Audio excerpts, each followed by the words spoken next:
Good afternoon. I'm Santa Henderson with Austin PBS. Welcome to ATX Together, the Engage series.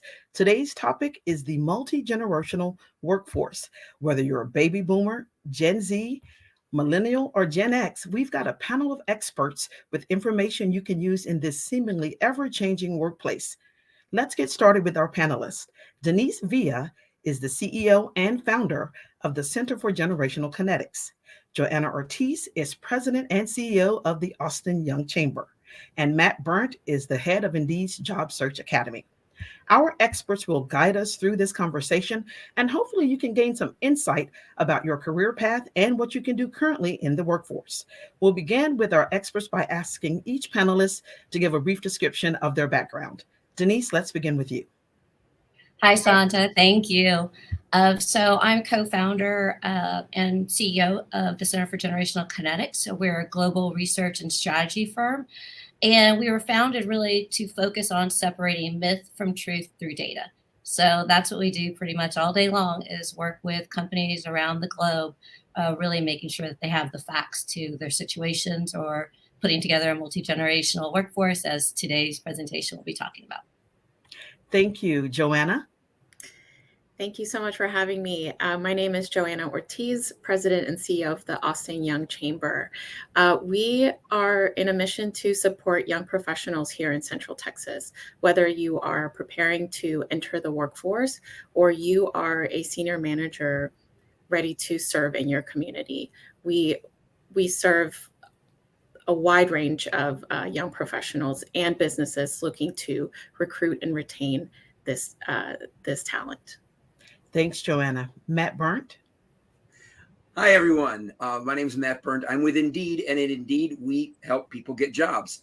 And I personally do that by leading Indeed's Job Search Academy. It's an educational curriculum to help job seekers learn how to look for jobs, prepare their resumes, interviews, negotiate fair compensation, and manage their careers. I've been helping people get jobs for about 30 years, most of it here in Austin, as a career coach as well, and as a career center director. Thank you, Matt, and thanks to each of you for joining us. Now, as we all know, we often hear talk about, oh, he's a baby boomer, or she's acting just like a millennial, or she's Gen Z, or Gen Xers think they're the best group of all of these opinions. People have different opinions about them and how they relate to each other in the workforce. It can lead to many different factors for people as they navigate their careers. So here's a real description of what defines them, and we'll move into what it means in the workforce for different people based on their generations. Now, these subject matter experts will guide us through this conversation throughout this next hour. I'll begin with Denise by asking her to describe the generations. All right, thanks, Santa. So just to start us off, I want to make sure everybody understands that generations don't fit neatly in this box. Just because you're born in these birth years doesn't mean that you're exactly this typical person of that generation. So what we like to say is they're really clues that lend a lens into specific attitudes, preferences, due to the way that you grew up, geography, societal norms, etc. during that time. So we have Gen Z. They're our newest generation. They're born 1977 to 2010. Go Gen Zers. Next up, we have millennials. Millennials were born 1977 to 1990. Gen X, our next group, that is me. I'm very excited to be a Gen Xer, 1965 to 1976. We rarely get talked about, so I'll just say that.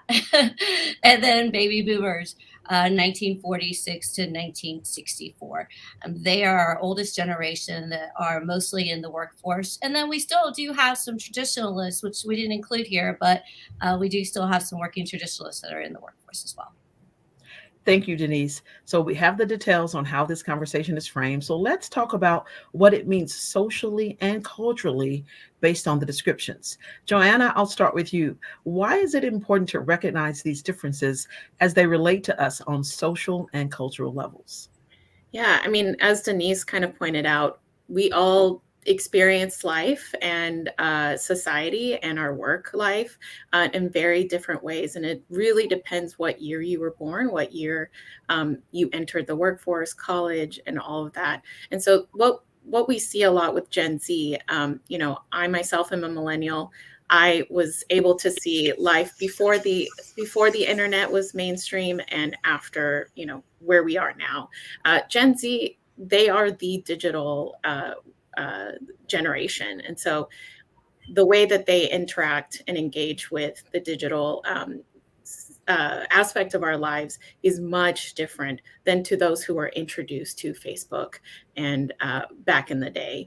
So how this manifests itself is, people, young Gen Z isn't just on their phones. They are living life vicariously through others' experiences online. So that is a real distinctive factor in this generation that we're seeing. Okay, Joanna, I'll follow up with you. You talked about that Gen Zers being the digital generation. So, how does that relate to them in the workforce, for example, when they're working with all types of people? Absolutely. Yeah, I mean, it shows up a lot in the way that they interact with brands, with companies, and the values that they see, and a lot of these, whatever organization that they're working for. But I do believe Matt has a really good insight on this aspect, and I would love to hand it over to him. All right, Gen Z brings a really neat energy into the workplace just because of the fact that they were almost born with an iPhone or a PDA in their hand, and that's how they tend to interact with the world in life and in business as well. They don't see a need for there be a delineation between the virtual world and the in-person world, and they like to slide back and forth between those two worlds when they're interacting at work or as a consumer seamlessly. And they don't understand why there are those barriers sometimes in work. So they can bring great innovation and adoption of new tools. They can coach older folks in the workforce like me on how to utilize those new tools in new ways. They're very solutions oriented in their use of technology and their approach to work. So they can bring a great energy. And Matt, that was the next question that I was about to ask. So when we talk about the workplace, is it good? Is it bad in terms of Gen Zs working with baby boomers, in terms of their relationships and how they coexist in those spaces? I like to look at how the generations understand and complement each other, particularly in the workplace. When you think about all of the different generations that are present, as Denise said, the traditionalists of the silent generation is still there, though in fewer numbers. There's still a number of baby boomers that are out there. And I've often looked at the generations from their approach to work and life and that whole work-life balance. When you look at the baby boomer generation, so I'm going to start back with the baby boomers first. This is that work comes first, sort of all work, no play generation. They came in looking to climb the corporate ladder, that 30 years, get your gold watch and a pension. And they really respect the system and that notion of your experience equates to respect and authority and hierarchy. But they're also that generation that was the first group that got hit by layoffs and that raised the Gen Xers. The Gen Xers, who are those classic latchkey kids. Now, I will say in full transparency, I'm going to be what you would call a cusper. I got some baby boomer in me, and I've got some Gen Z. So I align and identify with various aspects of both of those generations. But when it comes to work, the classic Gen Xer, by definition, is pretty independent because many of them felt they raised themselves. So they work very independent in the workforce and say, just don't worry about it, I'll do it myself. And when it comes to work-life balance, it's finding a greater balance than they saw in their preceding generation. When you slide down into the world of the millennials, these are the folks classically defined as having had those helicopter parents, or the folks who had multiple things that they participated in all the time. So they're your natural collaborators within the organization. They come in with a level of confidence that may seem brash to the generations that preceded them because they were told they can succeed and do whatever it is that they want to do and become whatever it is that they want to do. But they also got slapped with reality of some recessions as well and had to deal with that reality. From a work-life balance standpoint, this is the generation that is starting to look for more flexibility, not just balance, but flexibility. And they're not willing to give up their lifestyle for their career. And then along came Gen Z. And Gen Zs who spent a lot of their time working at home throughout COVID look at work completely differently. They observed the decisions that their siblings and their parents and their grandparents made, and they're shrewd managers of their life and their career, and they're trying to make good decisions actively in the present. They don't define work traditionally the way I did or the way I do. They look at it very differently, and they're saying, how does work fit into the life that I'm trying to create? And I define work in a variety of different ways. So I might be multitasking. I might have a variety of gigs or different ways that I am bringing work into my life, and they're prioritizing what they're doing in work with their other social causes. It's not how do I fit into the work world, but how is work going to fit into the world that I am working to create for myself. And that causes some natural conflicts or potential conflicts, but interesting dynamics when you bring all the different generations together in the workplace. Thank you, Matt. That is really some great insight. And it leads me towards this. When we talk about the workplace and all these different people, I've seen situations where you have an employee who's very quiet, keeps to himself, doesn't have a lot to say or do with other people. But then I've seen them attach themselves to, say, a baby boomer, an older employee, and seems to want to help them with projects, help them get along in the office. So what is that? Is there a word for that? Denise? Well, yeah. So, what we found in our studies, first of all, is it started with millennials, and millennials had a appreciation. Many millennials, so once again, not all, but they had appreciation for traditionalists. They found that the traditionalists listened to them more, had patience with them, and maybe some traditionalists were able to teach them, and they respected that. And so there became a link with this younger generation to this older generation. Now in the workforce, we see very similar things going on with Gen Z and baby boomers. Who have a similar style that we have in this conversation that we go together. And so it's kind of like almost a little bit like the grandparent effect. Like many people have a similar relationship with a grandparent, somebody that's older with them that they respect, that grandparent really listens to them. And so there are some of those remnants that come into the workforce with some of those kind of conversations or engagements with each other. Thank you. Now, Joanna, I know you work with a lot of the younger generation. What are you hearing about that phenomena, so to speak? Yeah, absolutely. I mean, I think I definitely resonate with that what you just talked about, Denise. I've definitely, as I came into my career, I had that a lot of experience in looking to the older generation to guide me and mentor me. But as I've grown in my career and now I'm managing teams, and a lot of them are Gen Z. One of the things that I'm seeing, and Matt alluded to this a lot, is really finding that balance between I work to live, not live to work, right? And so I think one of the common misconceptions we hear about Gen Z is that Gen Z just doesn't want to work. And again, not to generalize everyone, but that may be, I think, a big tension between this generation and perhaps the older generation. And something that I'm noticing, and something that I alluded to earlier, is about this concept of values.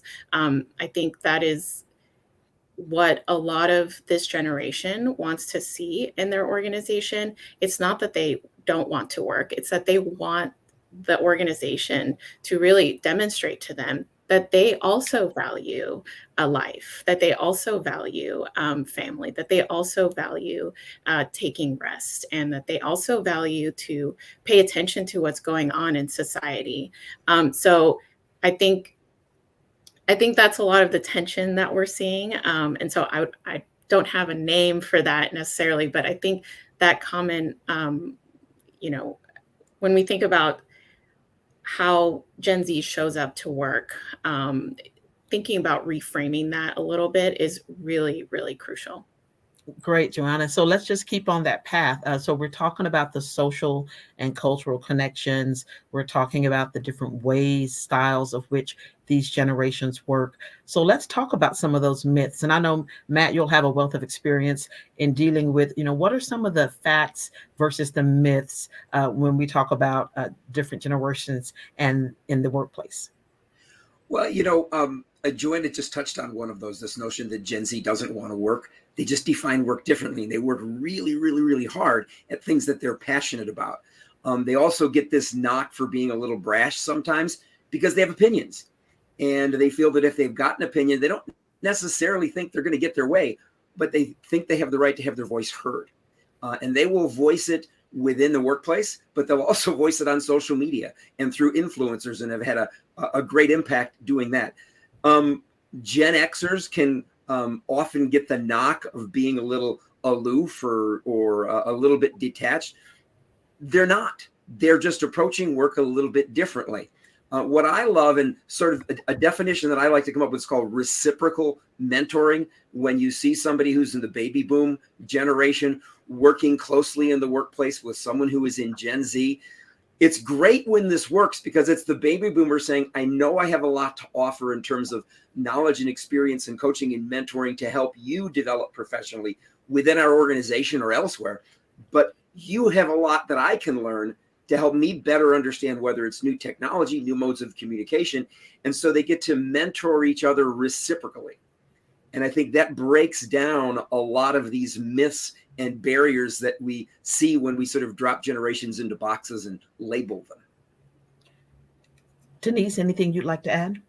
Yeah, no, I agree with Matt and Joanna. I think Gen Z gets a bad rap. I mean, they not as bad as millennials got in the media, but Gen Z is one, and we've been following them in my firm for about 8 years now, 10, maybe 9 years, before really any research firm was following their habits. And when we first started with them, we said this generation is a generation that wants to go out there and work. They want to prove themselves. They want to save money. They want to be in the job force, give something significant to that job force, but then also come back and give something significant to their own life. And I think that's great. I think this generation is redefining many things for us right now, and people need to listen. Okay, Matt, let me go back to you now. Based on what we just heard about the myths and the real truths about these different generations, how does this, or does it at all, play into recruiting and retention when we talk about people trying to seek positions? So if you have any intel on that. Oh gosh, yes. It's really, really important from a talent attraction standpoint, because if you look at the sort of the demographics of the workforce as we move towards 2030, the lion's share of the workforce is going to be Gen Z and millennials. Denise, you know the numbers better than I will, but it's got to be close to 80 or 90%. And when you're trying to attract and then keep talent, you've got to deliver a message to candidates that is more than just what's in the job description. They're interested in evaluating you as a company, what you stand for, the kind of work culture that you offer to your candidates, the kind of opportunities for advancement. So they're not just looking at the job description; they're looking to see whether or not they can see themselves working for your company. So whether it's your careers page or your presence in various different job search media where you're trying to connect with job seekers, you've got to be delivering messages that say, we understand you, we're creating a workplace where you will find fulfillment. It isn't just about the job description. And Denise? I'll add to that. I was going to say it's not just about the job description, but make sure that everything is also linear with that. If you're showing videos of your workplace and you're saying Gen Z are welcome here, and nobody in the video is a Gen Z or somebody of that age range, it's hard to say that they're welcome here, right? People want to see people like themselves somewhat within somewhere that they're walking into. So display that. Also, you have a very savvy job marketplace. They're going online and they're looking to see your reviews. How are employees talking about your companies? What are you standing for? That not just what you're saying, but what other people are saying that you stand for. So be very cognizant of that. as you're kind of approaching and recruiting new people. And Joanna, you'd be great to add here. When we talk about the Gen Zs, what are they looking for? What are you looking for when you're trying to make that next move in your career? I 100% agree with Matt and Denise. And I think the only thing I add is just to touch on just their cultural and social experience through the digital age. It's not just for fun. I think the experience that they have, that they live their life online. I think if there's like a word that could define this generation is transparency.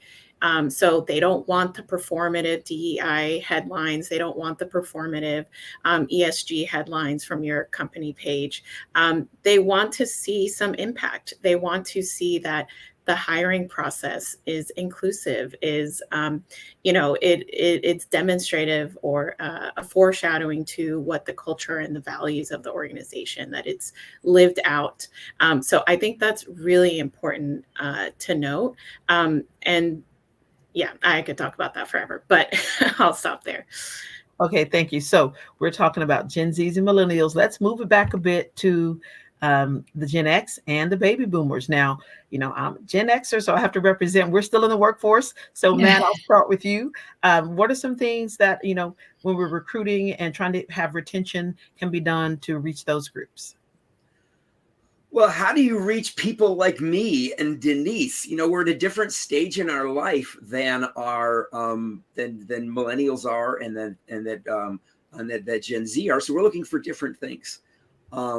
But we're also learning from those generations as well and adopting some of the things that we're seeing that work for them, and we're trying to incorporate those things into their lives as well. This notion of flexibility, I think, is something that is appealing across the generations.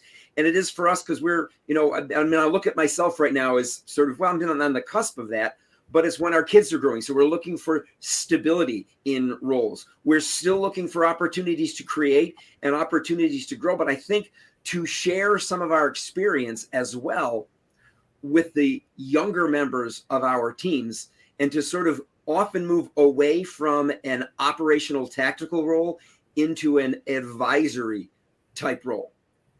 Okay, Matt, we have a question from one of our Sure. viewers, and Kathy Jones says she's a Gen X. She works 50 to 60 hours a week, but some of her younger employees are asking for 32-hour work weeks. So, how do you address that if you're in management?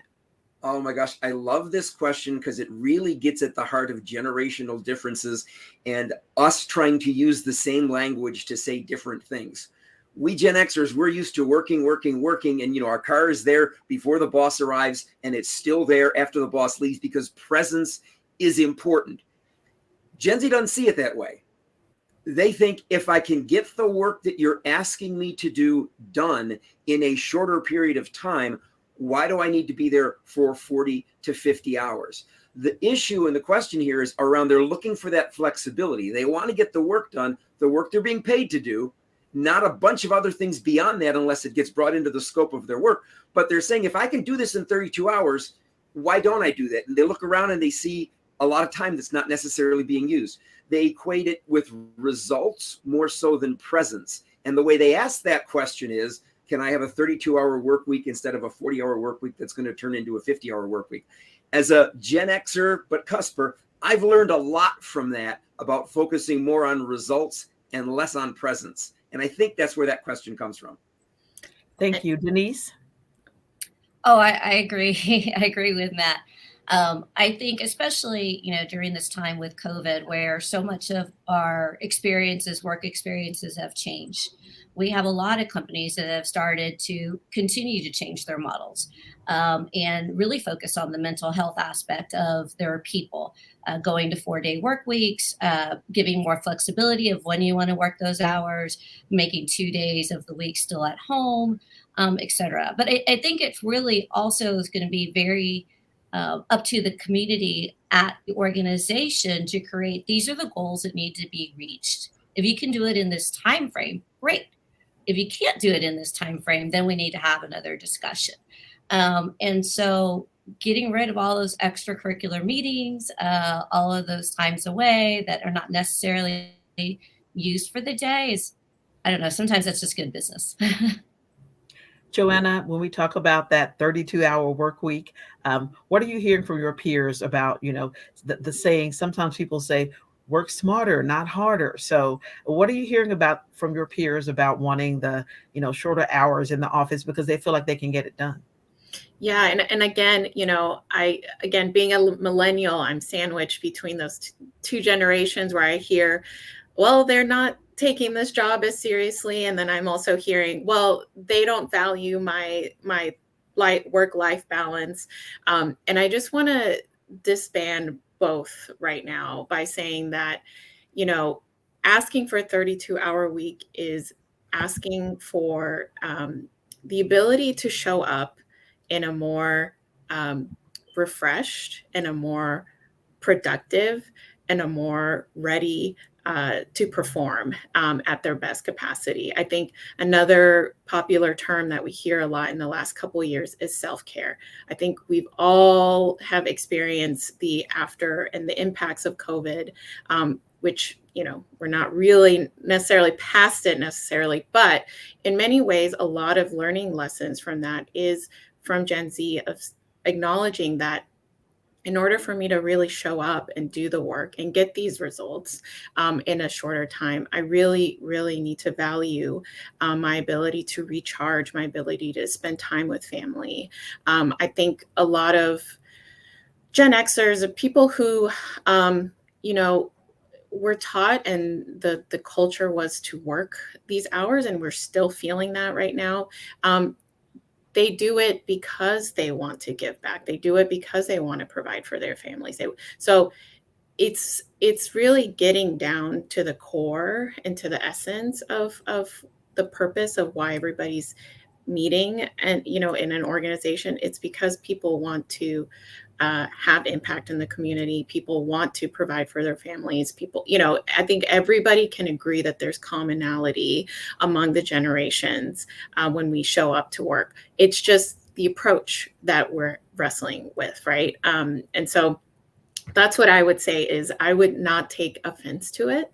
I would take it as an opportunity to talk about, what values that they have, what are they looking for in their experience in that role.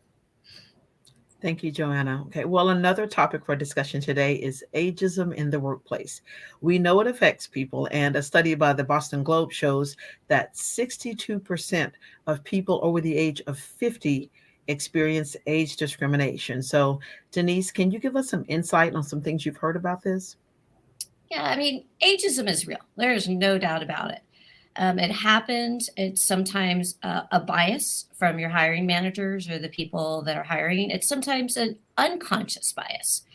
People don't even realize that they're doing it. They may think, well, this person is of this age range, and therefore they wouldn't know the newest technology. Or this person is so young, they wouldn't have the experience that they probably need in this role. So it happens to younger people, it happens to older people. And I think what people really need to focus on is their strengths. What is the strength that that individual is bringing that matches what you need? Because every generation is equally valuable to the workforce. You just got to figure out what exactly the strengths that you need for that applicant to come in to do great work for your company. And Matt, I'll go to you next. When we talk about ageism, and you're big about things happening in the workplace, what can you say to recruiters? What can you say to HR to remind them that this is a thing and that they need to be cognizant of the people applying for positions? Well, Denise hit the nail on the head when she talked about this notion of both conscious and unconscious bias. And a lot of corporations, indeed included, are putting our recruiters through unconscious bias training to try and mitigate that and get it out of our thinking when we're interviewing and screening candidates. And that goes as far as to how we're framing questions. The questions that we do ask, are they legitimately around the skills and experience that someone needs and the capabilities to do the job, as opposed to whether or not they have X number of years of experience, too many or too few, or a specific degree. We've lopped off the degree requirements for many of our jobs, Mhm. as have a variety of different organizations, governmental and otherwise, when it's a nice to have, but it's not necessarily a definition of what someone can do. And really, from a recruiting standpoint, it gets down to asking questions that elicit example-based answers that help you learn whether or not the person has the capabilities, the skills, and the experience to do the job, asking alignment questions that help you identify the extent to which what they're looking for out of work aligns with what you're looking for out of work in consistent ways across all applicants, so that you're screening all applicants in the same way. And then trying to take the potential of ageism or any other kind of ism out of the process as much as it possibly can. So as they do these things to try to reach, everybody in these different generations, what's being done, Matt, and you can speak to this, about the technological advancements? For example, we know that the Gen Zs are, on the cusp of that. They were there. They know how to do all these things. How are companies trying to reach the other generations, say boomers or Gen Xers, and help them get trained to keep up with all of this advancement? Well, it depends upon the organization, its type, its size, the industry that it's in. When you're in a technology industry like Indeed, there's, of course, a great focus on developing and advancing technological competencies of everyone in every discipline. But in a small business, it's a different situation. In a government entity, it's going to be a little different. I think there's an onus on employers to provide the training to their employees that they need in order to do the jobs that they need to have done. But I also think there's a certain element of personal responsibility that goes along with it. If it's as simple as, I just got this new iPhone 14, how the heck do I use it? To developing your own skills and using the software and pursuing the skill sets that you need to do your job. There's this element of self-career management. We can't depend upon our employers to manage our careers for us. We all have to do that ourselves. And that's a myth from way back when the social contract was, you go to an employer and you work with them and they'll take care of you. That persists, even though that fell apart a long time ago. We've really got to work towards managing our own careers and then partnering with our employers to develop the skills that we need. Thank you, Matt. Okay, Joanna, as they say, there's two sides to every story. So when we talk about Gen Z, what are some things you're hearing? Do you often hear anything about ageism?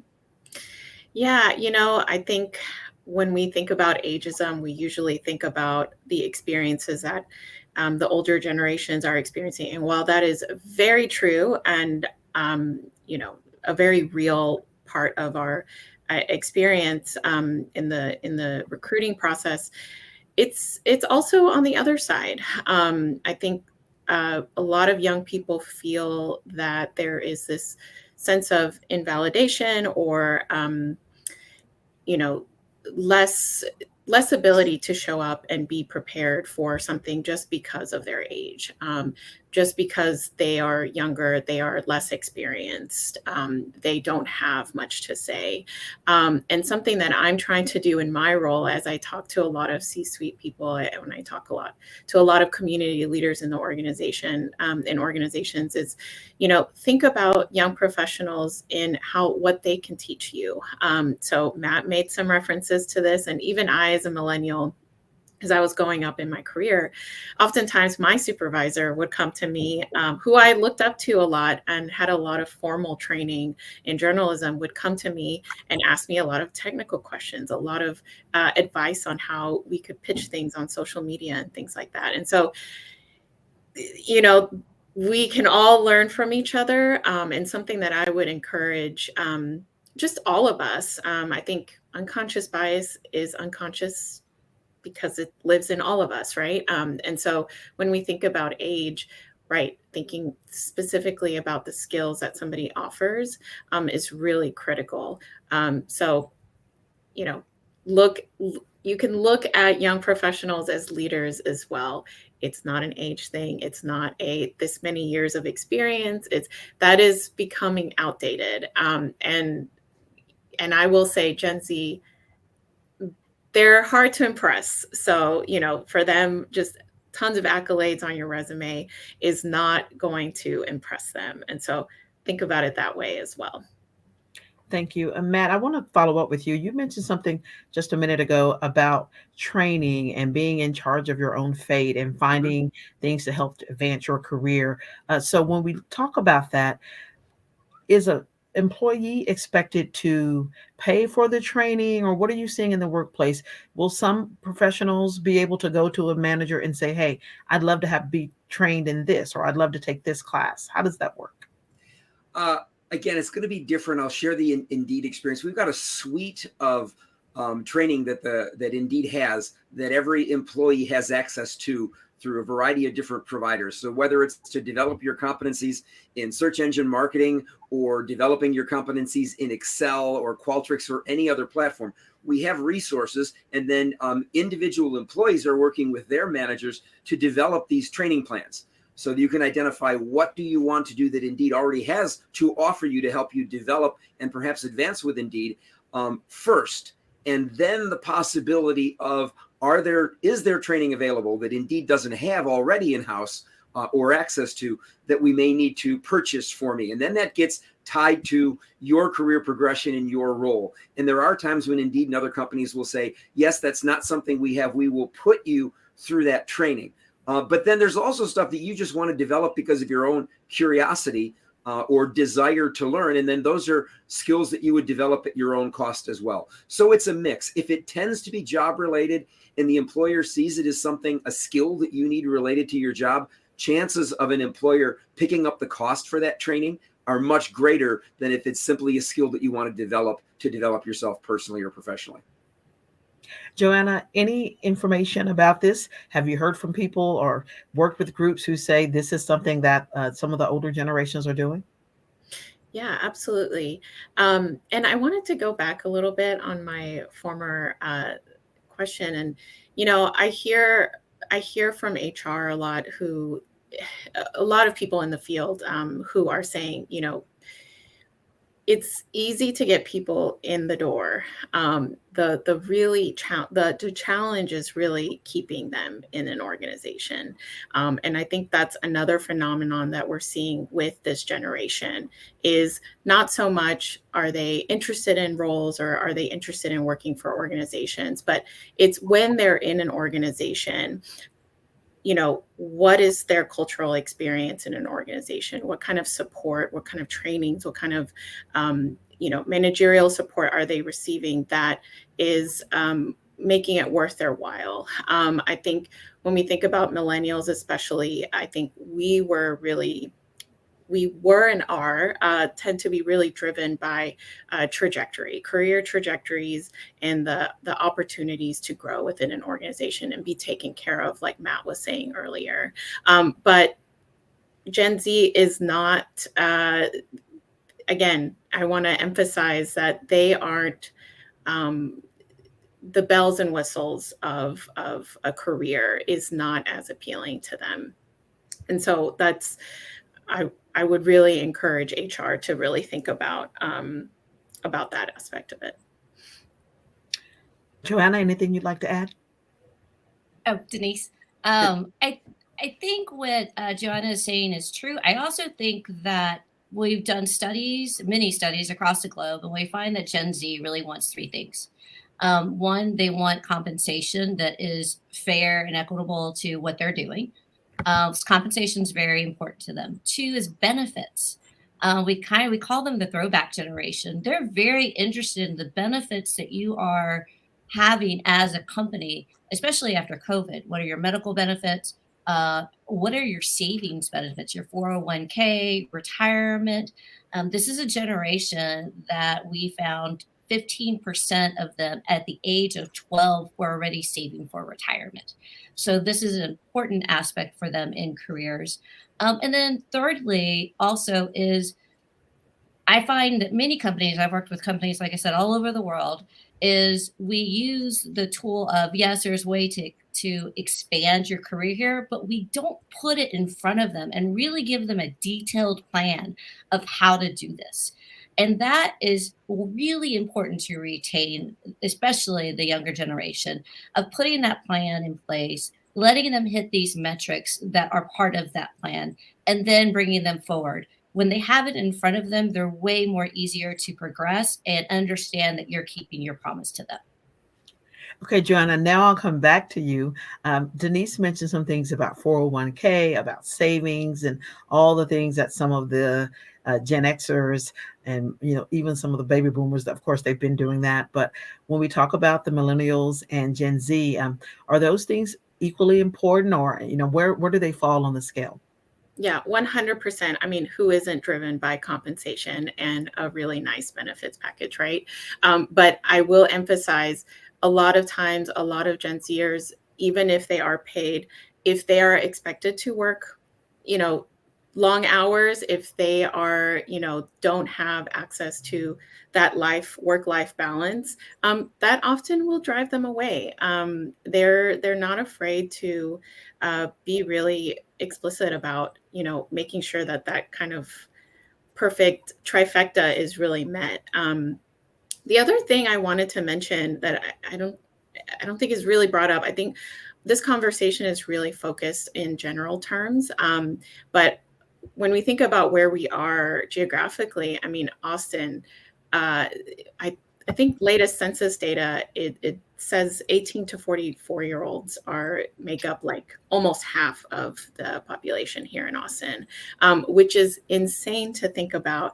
And when you think about just the lifestyle here and the culture here, young people love to play. They love to really uh, reap the benefits that they've made through their hard work.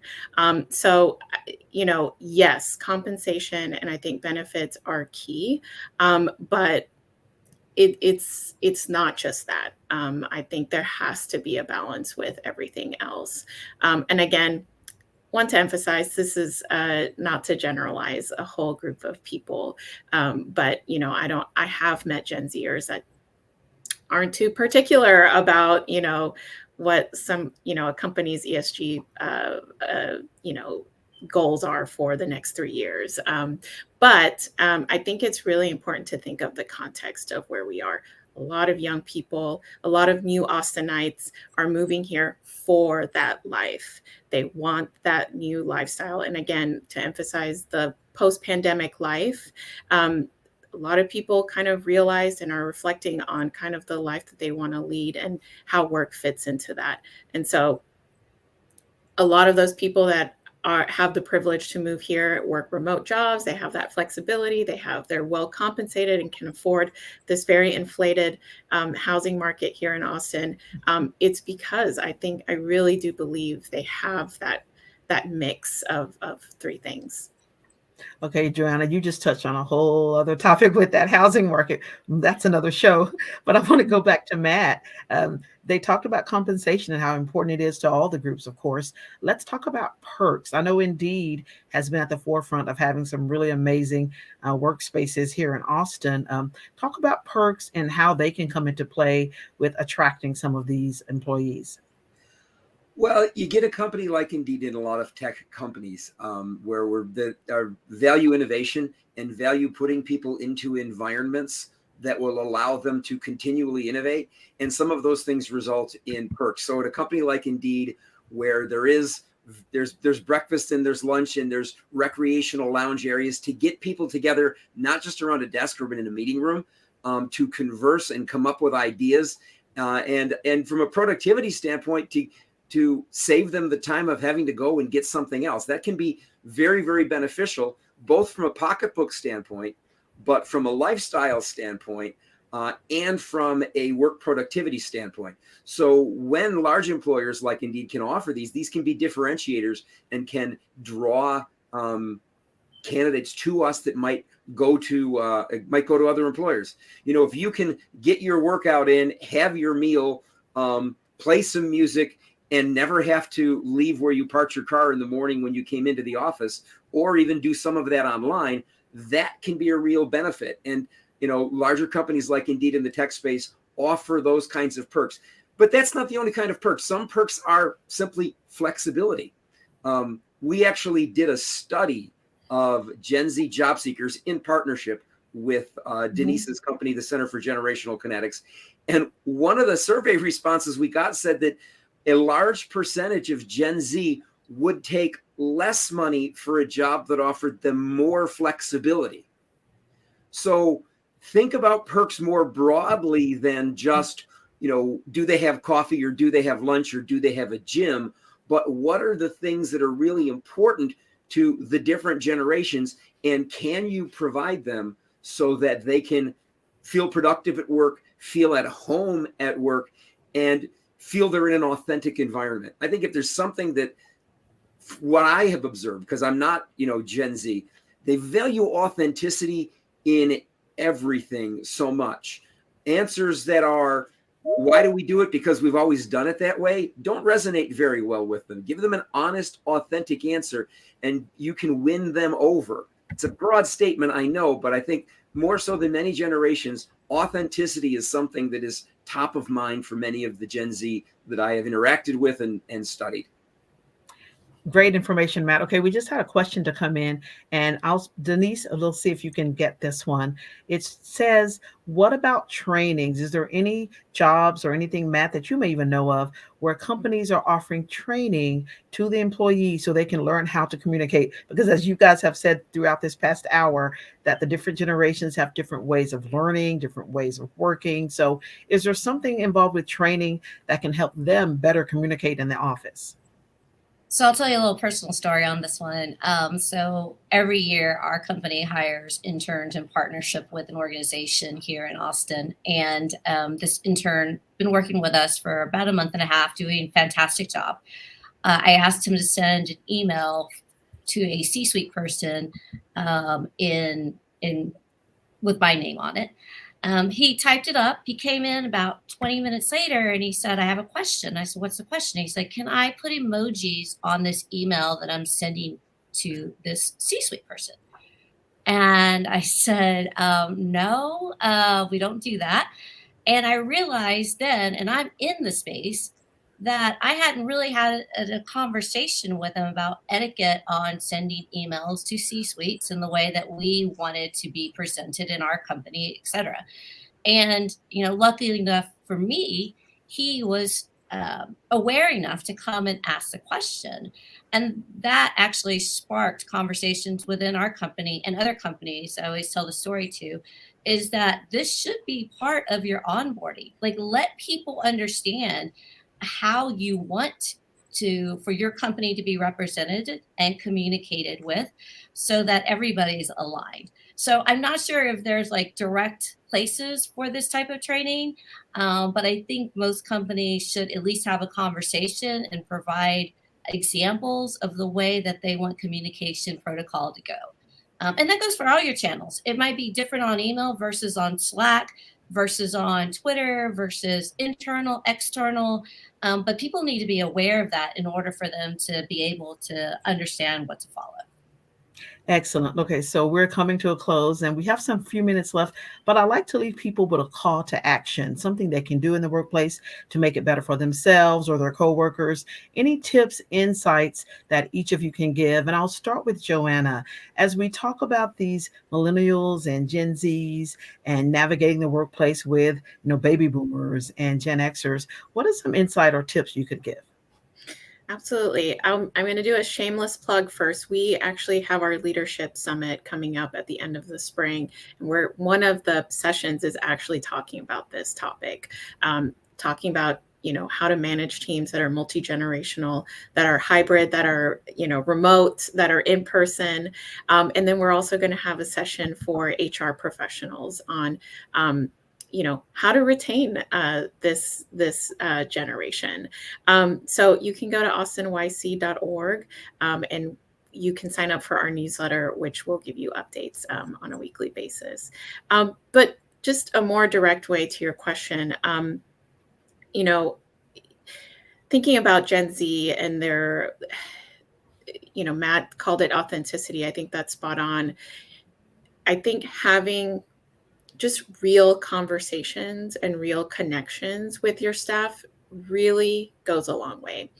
The beautifully packaged, onboarding process, the beautifully packaged benefits language on your job description is really not, it's going to pique interest. It's going to establish a communication path, but it's not really going to do the work. So I really charge leaders, no matter your age, no matter what generation you fall on, to really bring that authenticity to your leadership style. So whether that's grabbing a coffee on a regular basis to talk about that person, just their life, their interests, what they think about the organization, what they think about the team, what they think about how they're performing in this quarter, et cetera.